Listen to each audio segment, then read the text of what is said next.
So here it is.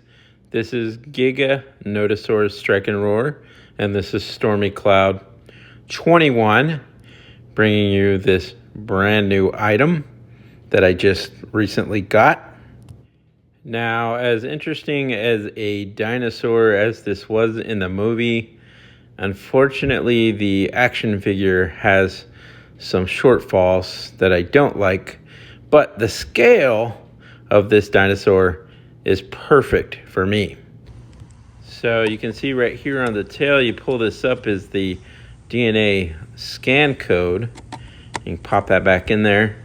And then on the back of the tail, you have two parts of articulation. There you can see. Moving up, you have this button. You push that in, and that controls the way the whole torso moves, which I don't like because it's stuck, just wobbling side to side. It needs more. This button underneath the tail controls the articulation of that mouth gape opening up and roaring. So both buttons make sound, but this button controls the mouth under the tail, and the button at the top controls the torso movement.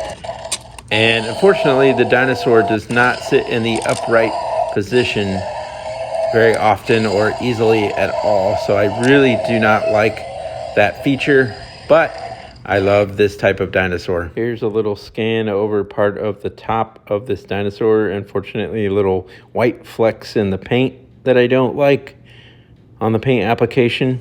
Now, flipping the packaging around on the other side, and what we see on this box, first of all, are some other dinosaurs in the collection, T-Rex and Therizinosaurus. Then looking up here, unfortunately, I got one with a very bad eye, bad paint on the eye.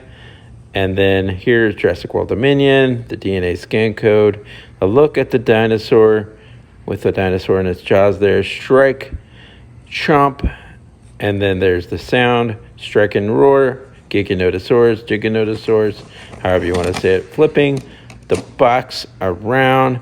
When we look right here is again the DNA scan code to unlock in your mobile app or on your computer, probably. There's Jurassic World Dominion, Strike and Roar, Giganotosaurus.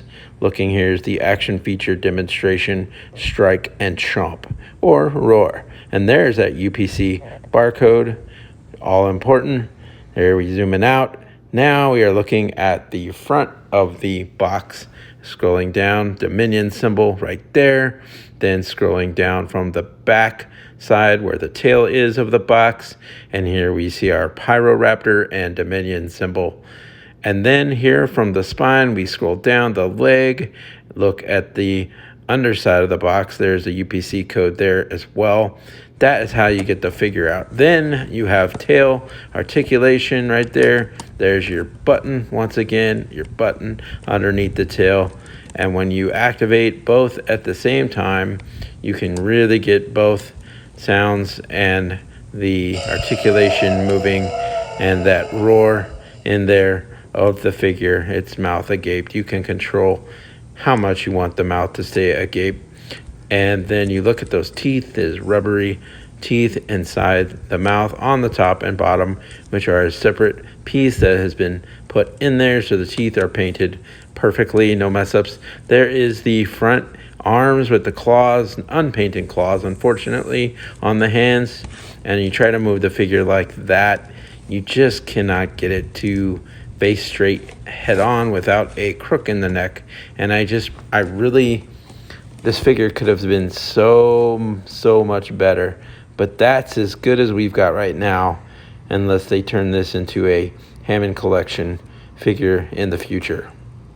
So being that this is the only Giga like this we have for now, we are going to cut the straps and release this creature from the packaging and take a look at it. Outside the box, you have to open it up right here to get this figure out. You have to detach the cardboard like this, and there's some instructions. And so pulling the instructions out of the box, and we open this up, take a closer look. Upon looking inside this booklet, we see how to control the dinosaur, pushing both buttons so that it can eat another dinosaur and sway side to side. Flipping on the back, there's the batteries in case it runs out of batteries. And then, looking from this side of the box, we move underneath. There are these foot tabs, and you have to twist and pull them out to release your dinosaur, and it's very difficult, by the way. Now, I got this Giga from Amazon, and I waited a very long time. You can see it's really very rough plastic in the figure. It's very discolored. There's white marks all over. I do not like that. For the money, I don't like that. It's just like they recycled plastic, like the Mosasaurus, through the ocean and just slapped it on a figure. So I don't like that about this figure. The very imperfect. The eye, that's not good for the eye. The quality control and more white in the plastic. This figure should be tons better for the retail cost for what it goes for. It has way too many flaws like this in the paint. It's not cool. Opening up this tab, you can see Jurassic World logo on that side. And then the tail has some more articulation. Going up this way towards the front of the figure. And you can flip it around like this. And then on this side, we look down at the feet. Oh, not again. More discoloration and mess-ups of white plastic throughout the figure through that green paint. But at least they painted the toe claws. I mean, that is an improvement, but not the dew claw. Here, once again, we lift up the DNA scan code to get a look at that and put it back down. There's that button, once again, that large button that makes the torso move side to side only. And then the button underneath with my thumb, I'm controlling the biting action of the chomp. So I can do both at the same time, and it roars, and it sways back and forth. But I really just wish this figure would just stay straight ahead and not all this wobbling side to side and this crookedness in the torso. Just not a wanted action feature probably by any of the dinosaur community. And it's just really unfortunate. I hope they retool this figure and make it tons better in the future, because it is very lacking as the only figure we have of this scale size of the Giganotosaurus, which should be the best figure, but it's just not, unfortunately. So looking at the articulation, here is the front arm moving up like that. No claw paint though. There is the back leg, ratchets like that, but no in and out right there. You can articulate the feet, but barely, and I wouldn't, because you can snap those off. It's happened with the older T-Rexes, so I would not do that. And there is the back leg, moving the articulation of it, but ew, what is that ugly white speckled paint? And then more of it down on the foot. Ew, why? Not liking that. So ratcheting the leg once again like that. There is the tail articulation moving towards the front, the other arm, and then moving around, you can manually adjust the articulation in the head and mouth besides just using the button if you want to do it that way. But then that torso, it's horrendous. You try to move it and you just can't, because it's locked into that weird position of swiveling like that. It's not even straight side to side, but it's just a wobble. Not liking it. So then here is a shot scrolling down the front head on of the figure's face and down below, and then moving around. Unfortunately, there's just all that junk in the plastic. I just don't like it.